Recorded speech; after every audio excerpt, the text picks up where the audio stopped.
नमस्कार, एबीपी मराठी न्यूजमध्ये आपले स्वागत आहे। आम्ही आपल्यासाठी नेहमीच विविध विषय घेऊन येत असतो। आपल्या घरी कोणी लग्नाचे असेल किंवा आपण लग्न करणार असू तर हा खास रिपोर्ट आपल्यासाठीच आहे। त्यामुळे पूर्ण व्हिडिओ नक्कीच बघा। आज सामाजिक पातळीवर अनेक जाती आणि पोटजाती असतात, त्यात रोटीबेटी किंवा लग्न जुळवताना अनेक बाबी बारकाईने बघितल्या जातात। इतर खोलात जाऊन व्हिडिओ लांब करायचा नाहीये, मुख्य मी माझ्यापुरता बोलून विषय पुढे घेऊन जाते। आज मराठा की पाटील, मराठा पाटील, कुणबी पाटील, असामी पाटील, असामी कुणबी या सगळ्यांसोबत कुणबी सोबत संबंध, पाटील सोबत संबंध ही एक विवाह जुळतानाची खूप मोठी अडचण निर्माण झाली आहे।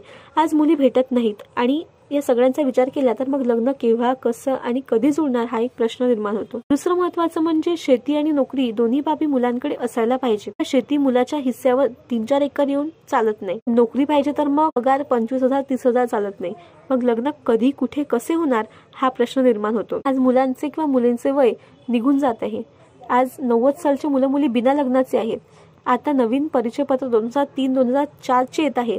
यांचे लग्न कधी, कुठे आणि कसे होतील हा प्रश्न अबाधित आहे। शहरात राहणाऱ्या मुलांना शेतीचं काय काम आणि शेती असली तर शहरात राहून तो नोकरी करेल की शेती करेल हा प्रश्नच आहे। पण शेती निसर्गावर आहे, पीक येते नाही येत, शिवाय शेती आज कोणी विकायलाही तयार नाहीये आणि घेतली तरी किंमत भरपूर आहे।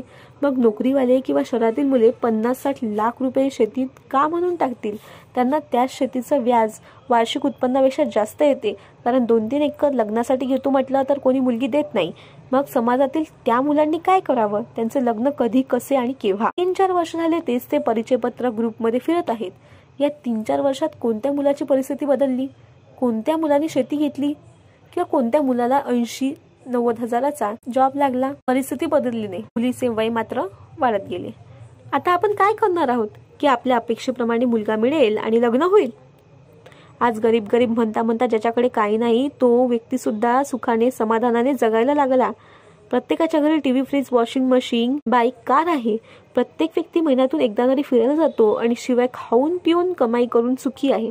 आपण हे काय बघणार आहोत का? भिकारी कार घेऊन मोबाईलवर एकमेकांना सांगतात कुठे भीक मागायची आणि आपल्या समाजात स्वाभिमानी मुलं आहेत, त्यांचं भविष्य संपण्यात आहे।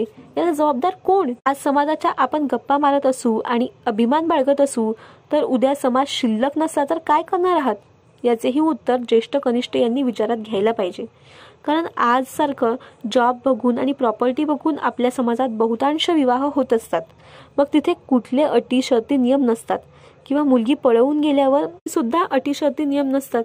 शिवाय आज इतकी भयानक परिस्थिती आहे, लिव्हिंग रिलेशनशिप आणि फ्रेंड्स फॉर बेनिफिट ही संस्कृती आहे, ज्यात मुलं मुली एकत्र राहतात नवरा बायको प्रमाणे आणि लग्न कधी करायचे किंवा नाही करायचे हे ठरवतात आणि मग लग्न होतात, नाहीतर वेगळे होतात आणि झाले लग्न तर मग ते फार काळ टिकत नाही किंवा इतर कास्ट मध्ये पण झाल्याचा अनुभव आहे आणि वेगळे झाले तर मग काय करायचं म्हणून सुद्धा लग्न करतात। या सगळ्यात आपण एक पालक म्हणून कधी विचार करणार आहोत आपला मुलगा किंवा मुलगी 25-26 वर्षाचे झाले आहे, त्यांचे लग्न कधी होणार, त्यांना लेकरं कधी होणार, त्यांचे लेकरं कधी मोठे होणार आणि त्यांच्या लग्नात आपण असू किंवा नाही याची शाश्वती सुद्धा आज कोणी देत नाही।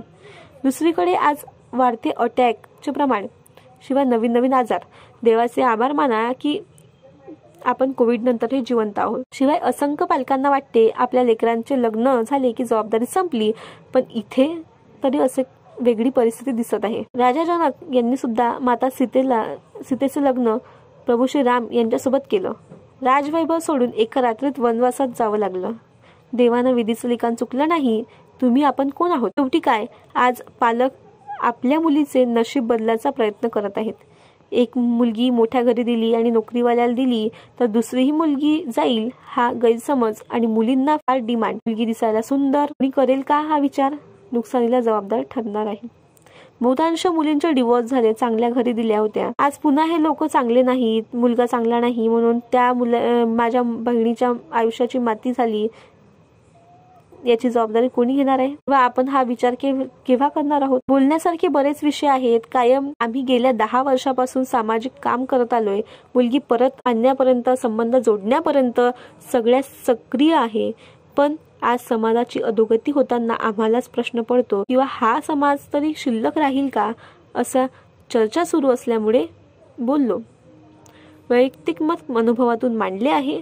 कुणाला उद्देशून किंवा भावना दुखावल्या जातील हा हेतू नाही, पण वास्तव बोलणे लिहिणे गरजेचे वाटले म्हणून बोललो तरी माफी असावी. काही चुकले असेल तर सत्याशी मन केले ग्वाही, मनी आले नाही बहुमता.